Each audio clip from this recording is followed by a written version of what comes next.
sebanyak 1,05 juta ton sampah makanan terbuang pada tahun 2022, menyebabkan kerugian 940 miliar dolar US per tahunnya. Tentu ini bukan angka yang sedikit. Akan tetapi,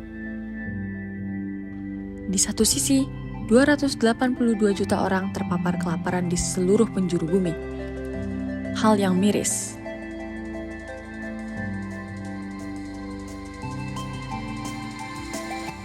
Makanan merupakan satu kebutuhan mendasar yang membuat kita tak sadar bahwa itu memiliki makna dan berharga.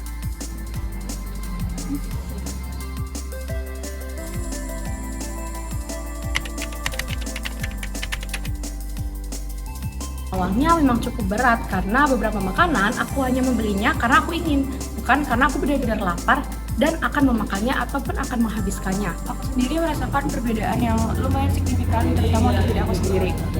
Dimulai dari aku yang mulai membiasakan diri untuk menghabiskan makanan, terutama sayur-sayuran yang bahkan tadinya aku nggak suka sayur-sayuran, sampai aku bisa memberanikan diri. Jujur awalnya aku merasa sangat kesulitan karena aku biasanya jajan, aku biasanya makan. Itu aku ketika mau ngeliat makanan itu kayak aku pengen beli semuanya dan aku pengen makan semuanya. Tapi ternyata pas aku beli itu hampir setengah makanannya itu nggak pernah aku makan sama sekali. Kebetulan aku udah terbiasa sejak kecil untuk menghabiskan makanan aku, dan aku juga cukup suka sayuran. Apalagi semenjak mulai merantau dan ngekos, aku selalu menghabiskan makanan aku karena aku merasa bertanggung jawab untuk setiap makanan aku.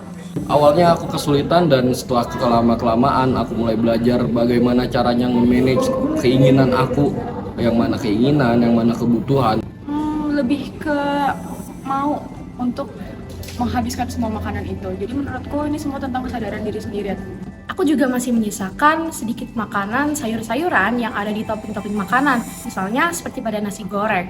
Pelajaran yang aku ambil ketika aku akan memesan makanan, aku akan bertanya apakah makanan tersebut terdapat sayur atau tidak, supaya aku tidak akan menyisakan makanan. Para petani, para nelayan, dan mereka yang bekerja dengan sepenuh hati, jiwa, dan raga berusaha memberikan yang terbaik agar manusia bisa terus melanjutkan hidup dan tidak kelaparan. Tapi nyatanya, kita justru membuangnya begitu saja. Jadi, apa kamu akan masih menjadi bagian dari yang merusak bumi? Atau kamu yang akan menjadi bagian dari yang menyelamatkan bumi? Mari habiskan setiap butir nasi di piringmu. Mari selamatkan bumi dengan satu langkah yang sederhana.